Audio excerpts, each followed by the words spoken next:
नमस्कार, मैं PS कुशवाहा, प्रवक्ता Hewett polytechnic Lucknow, department of mechanical engineering, department of technical education Uttar Pradesh की ओर से ई लेक्चर की श्रृंखला में आज आपके समक्ष अप्लाइड मैकेनिक्स विषय जो आप फर्स्ट ईयर के सेकंड सेमेस्टर में पढ़ते हैं, उस विषय में जो आपकी छठी यूनिट है, 6 यूनिट सिंपल मशीन, उसके ऊपर आज हम लोग डिस्कस करेंगे। बच्चों, ये जो सिंपल मशीन का पूरा चैप्टर है, ये चैप्टर का 2 हिस्से में इसका वीडियो बना हुआ है। तो आप देख सकते हैं आपकी स्क्रीन पर ये ई लेक्चर 1/2 है, 1/2, यानी 2 लेक्चर में से ये पहला लेक्चर है। इसी तरह आपको 2/2 मिलेगा, यानी कि सिंपल मशीन का दूसरा लेक्चर मिलेगा। तो ई लेक्चर के इस श्रृंखला में आज हम लोग सिंपल मशीन चैप्टर के पहले भाग पर चर्चा करेंगे। अपनी सेकंड स्लाइड पर आते हैं।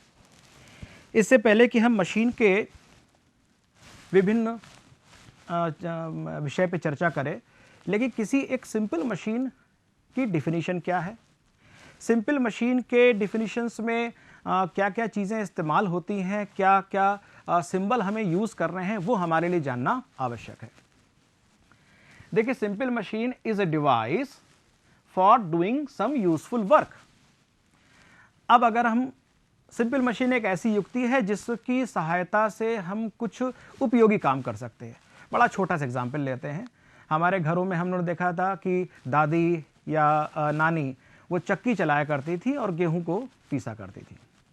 बच्चों, ये चक्की भी अपने आप में एक मशीन है। उसमें एक डिस्क होती है, एक जो पत्थर का व्हील होता है, और मूवमेंट उस पर लगाया जाता है एक सर्टेन डिस्टेंस पर एक्सेस से, वो भी एक मशीन है। कुएं से पानी खींचने की जो व्यवस्था होती है, घिरनी होती है, रस्सी होती है, बाल्टी, फिर आप कुएं से पानी खींचते हैं, ये भी अपने आप में एक मशीन है। जिस मोबाइल पर, जिस टीवी पर आप इस लेक्चर को देख रहे हैं, ये भी एक मशीन है। हमारी साइकिल भी एक मशीन है, हमारे स्कूटर, मोटरसाइकिल, कार भी एक मशीन है। यानी जो भी कोई ऐसी डिवाइस जिसकी हेल्प से हमें कोई यूजफुल आउटपुट मिल रहा है, इस टर्म एज द मशीन। गर्मी में जिस पंखे के नीचे हम बैठे, वो भी अपने आप में मशीन है। तो कोई ऐसी डिवाइस, कोई भी ऐसी डिवाइस जिसकी हेल्प से हम कोई यूजफुल काम कर सकते हैं, उसको हम मशीन कह सकते हैं। अब मशीन है तो मशीन के बारे में कुछ मशीन पे लोड दिया जाता है, यानी मशीन का अपना कुछ भार होता है, और मशीन उस भार को उठाने के लिए मशीन पर हमें कुछ इनपुट देना पड़ता है, कुछ हमको एनर्जी देनी पड़ती है, कुछ फोर्स लगाना पड़ता है, तो वो हमारे लिए एफर्ट होता है। तो let us see what it is. Load is lifted by machine denoted by W। यानी कि अगर कोई मशीन है और उस मशीन पे हमको मशीन से कुछ भार उठाना है, तो अगर हमको मशीन से भार उठाना है तो जो भी वो मशीन भार उठाएगी, उस भार को हम इस पूरे चैप्टर में W से व्यक्त करेंगे। सो कोई भी लोड होगा उसको हम किससे व्यक्त करेंगे? W से। सो लोड, अब ये किलोग्राम में भी दिया जा सकता है, ये न्यूटन में भी दिया जा सकता है। आपको पता होगा किलोग्राम में अगर दिया गया है तो 9.81 से मल्टीप्लाई कर देंगे तो वो फोर्स न्यूटन बन जाता है। बहुत बड़ा फोर्स है, बहुत ज़्यादा लोड है, तो समटाइम ये किलो न्यूटन में भी दिया जा सकता है। सो कोई भी लोड, उसको हम W से डिनोट करेंगे। इट में बी किलोग्राम, इट में बी न्यूटन, इट में बी किलो न्यूटन। एफर्ट। अब भार उठाने के लिए हमें प्रयास लगाना पड़ेगा। कुएं से जब पानी, हम बाल्टी से पानी खींचते थे, तो हम जो यहाँ पे एफर्ट लगा रहे हैं, ये हमारे लिए किया गया प्रयास है। और जो बाल्टी जितना पानी लेकर ऊपर आ रही है, वो उसका टोटल वेट जो है वो W है, यानी लोड है। लोड को हम 2 चीजों से डिनोट कर सकते हैं, F या P। ये डिपेंड करता है कि आप इसको फोर्स F से डिनोट कर रहे हैं या प्रयास है तो एफर्ट है P से डिनोट कर रहे हैं। तो कोई भी भार W से व्यक्त किया जाएगा इस पूरे चैप्टर में, और कोई भी प्रयास जो है वो या तो P से डिनोट किया जाएगा या F से डिनोट किया जाएगा। तो कहीं कहीं F है, अन्यथा इस पूरे अध्याय में हम लोग प्रयास को, फोर्स को P से डिनोट कर देंगे। जाहिर सी बात है, ये फोर्स जो है ये भी न्यूटन होगा, या किलो न्यूटन होगा, या किलोग्राम होगा। सो जैसी यूनिट इसकी, वैसी यूनिट इसकी ली जाती है। अब अगली बात आती है मैकेनिकल एडवांटेज। देखिए कोई भी मशीन आपने क्यों बनाई, मशीन आपने इसलिए बनाई कि हम मशीन से कुछ भार उठा सकें, कुछ इससे हम यूजफुल आउटपुट ले सकें। तो किसी भी मशीन के द्वारा क्या परिभाषा आएगी, किसी भी मशीन के द्वारा उठाया जाने वाला भार और उस भार को उठाने के लिए किए गए प्रयास की मात्रा का अनुपात मशीन का मैकेनिकल एडवांटेज कहलाता है। मैकेनिकल एडवांटेज का मतलब यांत्रिक लाभ, हिंदी में बोलेगा तो यांत्रिक लाभ। तो mechanical advantage is the ratio of load, जो मशीन द्वारा उठाया गया, उसको उठाने के लिए किया गया प्रयास P जो हमने लगाया, तो W/P को हम मैकेनिकल एडवांटेज कहेंगे। और इसको उस पूरे चैप्टर में हम MA से डिनोट करेंगे। M का मतलब मैकेनिकल, A का मतलब एडवांटेज, यांत्रिक लाभ, तो मैकेनिकल एडवांटेज W/P। बच्चों जरा इस पे थोड़ा सा ये सोच लो, क्या मैकेनिकल एडवांटेज का कोई मात्रक होगा, कोई विमा होगी, डायमेंशंस होगी? तो कोई नहीं होगा, क्योंकि जो मात्रक ऊपर है वही मात्रक नीचे है। So mechanical advantage is a unitless dimensionless number. अब वापस हम जरा उसी पे आते हैं कि जो हमने कुएं से पानी खींचने का एग्जाम्पल ले रहे थे। तो जिस रस्सी को आप खींच रहे हैं, कुएं के जगत पे खड़े होकर रस्सी को जो हम खींच रहे हैं, जितना हम रस्सी को खींच रहे हैं, रस्सी जितना हम खींचते जा रहे हैं, ये हमारे द्वारा जो प्रयास किया जा रहा है, प्रयास का विस्थापन है। इस विस्थापन को हम डिनोट करेंगे y से। So displacement of the effort, displacement of the effort is known as y। उसको हम इस पूरे चैप्टर में y से डिनोट करेंगे। बदले में क्या हुआ, बदले में बाल्टी कुएं से खिंच खिंच के धीरे धीरे ऊपर आ रही है। तो जितना बाल्टी ऊपर मूव करके आ रही है, ये हो गया भार द्वारा चली गई दूरी, और भार द्वारा चली गई दूरी को हम डिनोट करेंगे x से। So displacement of the effort, हम जो फोर्स लगा रहे हैं उसका विस्थापन y से, लोड का जो विस्थापन उसको हम x से डिनोट करेंगे। अब एक यहां पर इंपॉर्टेंट टर्म आएगा, velocity ratio. Velocity ratio is a term जो कि y और x का अनुपात है, y और x का अनुपात। अब आप कहेंगे कि सर y तो यहां पर विस्थापन है, x भी यहां पर विस्थापन है, दोनों ही डिस्प्लेसमेंट है। तो डिस्प्लेसमेंट के रेशियो को हम वेग का अनुपात क्यों कह सकते हैं? वेलोसिटी रेशियो वेग का अनुपात, क्योंकि इसको तो कहना चाहिए विस्थापन का अनुपात, कह तो रहे वेग का अनुपात। उसके पीछे यह है क्योंकि जब आपने बाल्टी खींचना शुरू किया तो जितना समय आपको समय लगा आपके एफर्ट में, बच्चों बाल्टी भी तो उतने ही समय तक ऊपर खींच रही है, दोनों का समय सेम है। अगर हम यहां पर y को t से डिवाइड कर दें और x को भी t से डिवाइड कर दें, तो ये हो जाएगा वेलोसिटी ऑफ लोड, और ये हो जाएगा वेलोसिटी ऑफ ये हो जाएगा velocity of displacement of effort, और ये हो जाएगा वेलोसिटी ऑफ लोड। चूंकि ये दोनों की वेलोसिटी का अनुपात है, इसलिए हम इसको वेलोसिटी रेशियो कहते हैं। किसी मशीन पे कोई अगर हमको काम करना है तो हमें कुछ ऊर्जा उसको देनी पड़ती है, certain amount of input energy has to be supplied.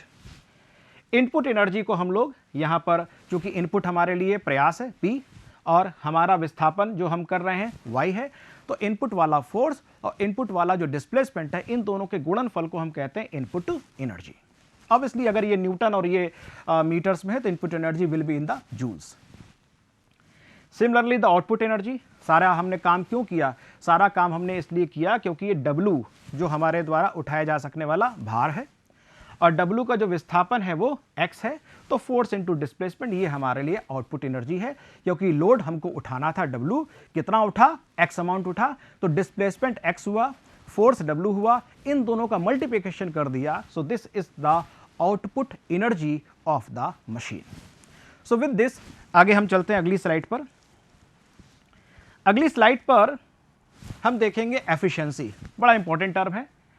Efficiency एक बेसिक टर्म है, और एफिशिएंसी का सवाल आपने जब भी कहीं लगाए होंगे तो हमेशा होता output energy upon input energy, या और जनरल कर दें कि आउटपुट अपॉन इनपुट। तो यहां पर भी हो जाएगा output energy upon input energy.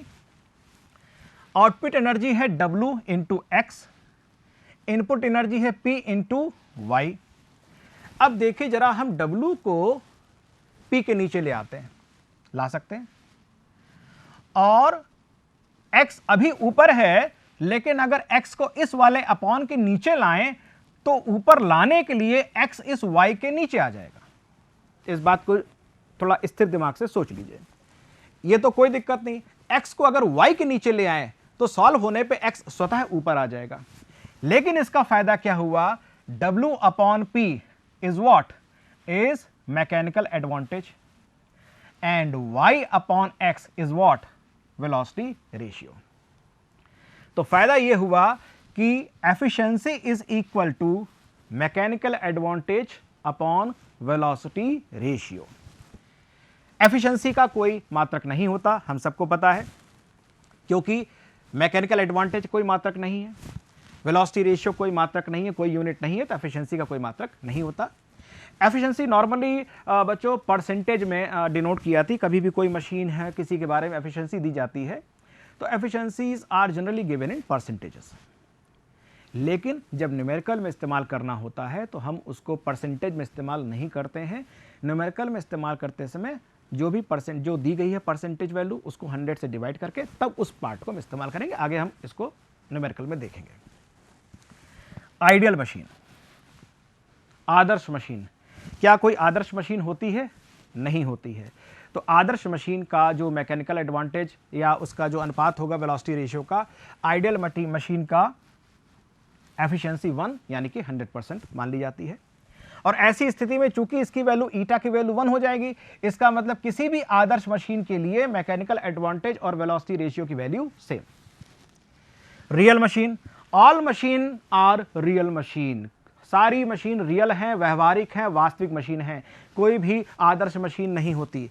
तो रियल मशीन है तो उसकी एफिशिएंसी हमेशा 1 से कम होगी। कारण फ्रिक्शन, दूसरा कारण इनर्शिया। फ्रिक्शन तो आप जान ही रहे हैं, इनर्शिया का मतलब जो भी पुर्जे लगे हैं उस मशीन को बनाने में, पुर्जों का भी तो कुछ भार होता है। बाल्टी अगर कुएं में है और आपने पानी नहीं भरा, तब भी तो खाली बाल्टी खींचने के लिए आपको कुछ ना कुछ प्रयास करना पड़ेगा, जिसमें लटकी हुई रस्सी का भार होगा, घिरनी पे घिसट रही रस्सी का फ्रिक्शन होगा, बाल्टी का अपना भार होगा। तो बच्चों ये सब इनर्शिया कैटेगरी में आ जाता है।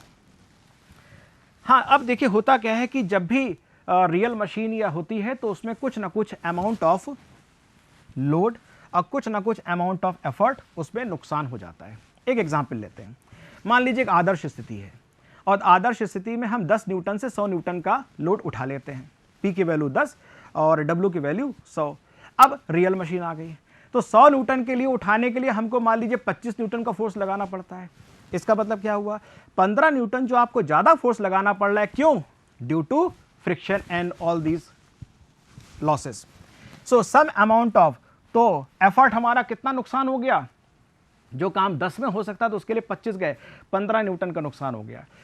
वहीं अगर आप अभी भी अपना प्रयास 10 न्यूटन पे ही रखते हैं तो मालूम पड़ा वास्तविक मशीन है तो अब आप 100 नहीं उठा पा रहे, 60 उठा पा रहे हैं। इसका मतलब कि लोड कितना नुकसान हुआ, तो लोड लॉस्ट, लोड का जो नुकसान हुआ वो 60 न्यूटन का हुआ। So these are the effort and this lost is losses take place while we move from an ideal machine to the real machine. Laws of machine. Laws of machine, हमने इतनी देर से P और W की बात करी। P और W में P हमारे द्वारा किया गया प्रयास, W हमारे प्रयास के द्वारा मशीन द्वारा उठाया गया भार। P और W का जो मैथमेटिकल रिलेशनशिप है उसको हम बोलते हैं लॉ ऑफ मशीन। तो डिफिनेशन देखेंगे। Mathematical relationship between effort P and load W is known as law of machine. इसको हम लॉ ऑफ मशीन कहेंगे। P को y एक्सिस पे डिनोट करते हैं, ये P लिखा हुआ है, ये y एक्सिस पे है। W को हम लोग x एक्सिस पे डिनोट करते हैं। तो यहां पे देख सकते हैं कि ये y is equal to mx plus c है, which is a equation for a straight line. ये लीनियर इक्वेशन है। अब यहां पर अगर हमने इसको देखा तो a क्या आ गया, mx, m gradient slope. So a is the slope of this equation B जो है, इस पे जो बी पार्ट है, ये है force needed against the friction. आइए इसको ग्राफ पे देखते हैं। ग्राफ पे बच्चों दो फिगर दिए गए हैं, दो ग्राफ दिए गए। आप थोड़ी देर के लिए ऊपर वाले ग्राफ को मत देखिए, नीचे वाले ग्राफ को देखिए जो OC ग्राफ है। OC ग्राफ एक ऐसी मशीन का ग्राफ है जिसमें लोड उठाने के लिए हमको प्रयास करना है, लेकिन जब लोड की वैल्यू 0 है उस वक्त किए गए प्रयास की वैल्यू भी 0 है। यानी जब कोई लोड नहीं है, खाली मशीन है, तो हमें कोई फोर्स नहीं लगाना, केवल खाली मशीन को भी घुमाने के लिए। अब एग्जाम्पल लेते हैं, वो जो खाली बाल्टी वाला किस्सा था, हमने पानी नहीं भरा था कुएं से, फिर भी तो खाली बाल्टी को ऊपर खींचने के लिए प्रयास लगाना पड़ रहा था ना। दूसरी बात, वो जो चक्की वाला एग्जाम्पल लिया था, चक्की में अगर हमने वो गेहूं या गेहूं नहीं डाला, केवल चक्की है, और फिर भी चक्की को चलाएंगे तो हमें कुछ प्रयास लगाना पड़ेगा ना, क्योंकि फ्रिक्शन होता है। गांव में जो चारा काटने की मशीन होती है, चारा डाल दिया तो चलिए लोड है, चारा हटा दो, तब भी तो उसको चलाने के लिए हमको फोर्स की आवश्यकता पड़ती है। इसका मतलब ऑल दिस एग्जाम्पल जितने हमने बात किए सब के सब वास्तविक मशीन है। तो कोई भी रियल मशीन है नहीं है, इसका मतलब कोई भी आइडियल मशीन नहीं है। इसका मतलब ये जो ग्राफ आप देख रहे हैं, ये ग्राफ है, ये ग्राफ है आइडियल मशीन के लिए। इसका मतलब OB जो ग्राफ आप देख रहे हैं, ये ग्राफ है रियल मशीन के लिए। अब कोई लोड नहीं है, खाली मशीन चलानी है, फिर भी आपको इतना प्रयास करने की जरूरत पड़ रही है। इसका मतलब, और ये क्यों करना पड़ रहा है? क्योंकि फ्रिक्शन वगैरह, इनर्शिया वगैरह तमाम सारे कारण है। इसका मतलब ये जो वैल्यू है B, जो y पे इंटरसेप्ट आता है, is the amount of the force needed by you, the value of the P when there is no load on the machine. अगर हम इस इक्वेशन में W की वैल्यू 0 पुट कर दें तो P की वैल्यू B के बराबर आ जाती है। अब मान लीजिए W1 पर भार उठाना है आपको, तो P1 फोर्स लगाना पड़ा, W2 भार लोड उठाना है तो आपको P2 फोर्स लगाना पड़ा। तो दो इक्वेशन बन जाएंगे, समीकरण हमारे पास है, दोनों को सॉल्व कर लेंगे, हमको A और B की वैल्यूज आ जाएंगी। अब अगर हमें इस रियल मशीन के लिए देखना है, तो अब आप यहां पे देखिए, एक्चुअल एफर्ट, वास्तविक प्रयास, is equal to ideal effort plus effort lost in friction. तो अगर W1 लोड पर वास्तव में हमने कितना प्रयास करना है, तो वो हो जाएगा RT is equal to ideal effort. Ideal effort हो जाएगा W1, अगर मशीन आइडियल होती तो RS, और एफर्ट लॉस्ट इन फ्रिक्शन। तो W1 के केस में अगर आदर्श मशीन होती तो हमें इतना ही लोड लगाना पड़ता, फोर्स लगाना पड़ता, लेकिन ज्यादा लगाना पड़ रहा है। क्यों? क्योंकि फ्रिक्शन और घर्षण इत्यादि कारणों से वो वैल्यू है ST। तो आदर्श मशीन केवल W1 के लिए इतने की आवश्यकता, वास्तविक मशीन कितने की आवश्यकता? इतने पूरे की आवश्यकता, राइट। लेकिन इसमें ST पार्ट कौन सा है? फ्रिक्शन, इनर्शिया, इन सब कारणों से है। तो जब भी आपको या तो ग्राफ दे दिया जाएगा, तो आप ग्राफ में आपने करना क्या है, एक्स और वाई की वैल्यू पढ़ लीजिएगा, वैल्यूज को पुट करके इक्वेशन में दो इक्वेशन बनेंगे, और दो इक्वेशन में दो अननोन है, दोनों की वैल्यू आ जाएगी, सॉल्व कर लेंगे A और B। So this graph is for this equation, and this equation is known as the law of machine. Law of machine में अब हमें देखना है कि ये मैकेनिकल एडवांटेज क्या है। तो मैकेनिकल एडवांटेज हम जानते हैं W/P, P की वैल्यू हमने यहां पे रखी, नीचे से हमने W कॉमन लिया तो W ऊपर कट गया, ये W B के नीचे आ गया। लेकिन हम कोई ऐसी मशीन बनाना चाहते हैं जिसका मैकेनिकल एडवांटेज मैक्सिमम हो। मैकेनिकल एडवांटेज मैक्सिमम के लिए हमको इस वैल्यू को 0 चाहिए, और ये वैल्यू तब 0 होगी जब W की वैल्यू बहुत ही बड़ी हो जाएगी। W की वैल्यू कैसी हो जाए? बहुत बड़ी हो जाए। In this case, B/W can be assumed to be the 0, and in this case, the mechanical advantage is 1/A. Now, तो मैकेनिकल एडवांटेज का अगर आपसे अधिकतम मान पूछा जाए, तो मैकेनिकल एडवांटेज के मैक्सिमम वैल्यू होती है 1/A। अब efficiency, mechanical advantage upon velocity ratio. Mechanical advantage हमने ये वाली वैल्यू उठा के रखी है, ये वाली वैल्यू यहां से। वेलोसिटी रेशियो हमने यहां पे रख दिया। अगर मैकेनिकल एडवांटेज, अगर वेलोसिटी रेशियो आपको मैक्सिमम चाहिए दिस, तो बेटे मैकेनिकल एडवांटेज भी मैक्सिमम होना चाहिए, एंड विच इज 1/a, ये रख दिया। तो maximum efficiency is equal to 1 और नीचे में आएगा a into V R, and maximum mechanical advantage is 1/a। हमने जो बात की थी कि घर्षण इत्यादि कारणों से कुछ ना कुछ एफर्ट, कुछ ना कुछ load is always lost in real machine. तो अगर हमको यह निकालना है कि what is the effort loss, प्रयास में कितना नुकसान हुआ घर्षण इत्यादि कारणों से, तो वो आ जाएगा P माइनस W/R। और अगर भार का नुकसान निकालना है तो हो जाएगा load lost in the friction WF is equal to P into VR minus W। अब इस पर हम बेस्ड एक न्यूमेरिकल करते हैं। न्यूमेरिकल में हम देखेंगे machine can lift load W1 and W2 by the effort P1 and P2। तो 400 के लिए 30 न्यूटन का फोर्स लगाना पड़ता है, 600 न्यूटन के लिए 40 न्यूटन का फोर्स लगाना पड़ता है, एंड दोनों को उतनी ही डिस्टेंस मूव कराते हैं। अब वेलोसिटी रेशियो की वैल्यू उसने दे दी है, it is VR, velocity ratio 50 machine का पहले से बता दिया गया। कह रहा है determine the load effort to lift इतना लोड। अब कह रहा है इसको उठाने के लिए हमको कितना प्रयास लगाना पड़ेगा। Maximum mechanical advantage, maximum efficiency and write the law of machine. तो अब जैसा कि हमको पता है कि P is equal to A W plus B, अब दो इक्वेशन बनेंगे। Machine can lift 400 and this by 30, तो एक तो हो जाएगा 30 400A plus B, equation number 1। फिर 600 न्यूटन के लिए 40 600A प्लस B। हम दोनों को सॉल्व कर लेंगे, सॉल्व करके दो इक्वेशन की वैल्यू है, दोनों की वैल्यू आ जाएगी, and this value will be A। तो A की वैल्यू हमारी आ जाएगी 1/20 और B की वैल्यू आ जाएगी, हम सॉल्व करेंगे 10। तो ये हमारा इक्वेशन आ जाएगा। इस इक्वेशन में हम W की वैल्यू रखेंगे 800, तो P की वैल्यू हमारे पास आ जाएगी, एंड P की वैल्यू आ जाएगी 50। मैक्सिमम मैकेनिकल एडवांटेज मैक्सिमम हो जाएगा हमारे लिए 1/A, A की वैल्यू 1/20, तो ये चला जाएगा ऊपर की ओर।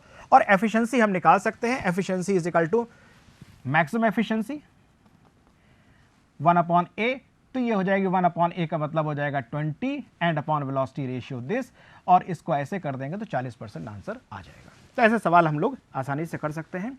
System of pulleys, there are 3 system of pulleys, first, second and third. और सारी पुली सिस्टम में हम घिरनियों का इस्तेमाल करते हैं, रस्सियों का इस्तेमाल करते हैं और लोड को ऊपर उठाते हैं। फर्स्ट सिस्टम ऑफ पुली में एक पुली बंधी हुई है और ये 3-4 पुली जो है हमारी मूवेबल है। मूवेबल पुली की संख्या कितनी है? 4। इसका वेलोसिटी रेशियो 2 की पावर n। n क्या है? Number of movable pulleys. ये लोड उठा रहे हैं, यहां पे हम प्रयास लगा रहे हैं। और अगर एफिशिएंसी 1 होगी तो हमें पता है कि वेलोसिटी रेशियो, मैकेनिकल एडवांटेज दोनों सेम होता है, तो उस केस में मैकेनिकल एडवांटेज की वैल्यू भी 2 की पावर n। n ध्यान रखिएगा, n is the number of movable pulleys.